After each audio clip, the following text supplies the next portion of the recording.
દરેક જગ્યાએ દશામાના તહેવાર માટે ગણપતિના તહેવારોથી અલગ પ્રકારના તળાવ બનાવવામાં આવ્યા છે. પશ્ચિમ ઝોનમાં દશામાનું તળાવ તો દર વખતે આપણે દશામા માટે વાપરતા હોય છે. સિવાય બીજ અને ભાયલી ખાતે તળાવો બનાવવામાં આવ્યા છે. 35 બાય 30 બાય 4 મીટરના ભાયલીનું તળાવ છે, પણ 35 બાય 30 બાય 3 મીટરનું તળાવ બનાવ્યું છે.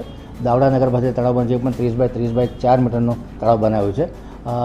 અરણી તળાવમાં જે એન્ક્લોઝ હોચ છે એનો પણ ઉપયોગ કરવામાં આવશે. તરસાલીમાં 25 બાય 15 બાય 3 મીટરનું તળાવ બનાવવામાં આવ્યું છે અને મકરપુરા ગામમાં 25 બાય 15 બાય 3 મીટરના તળાવ બનાવ્યા છે.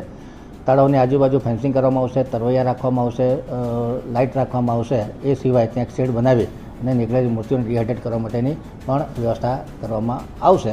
અને પોલીસ ડિપાર્ટમેન્ટ દ્વારા ટ્રાફિકનું સુચારુ સંચાલન થાય એ માટે એમની સાથે પણ મિટિંગ કરવામાં આવશે.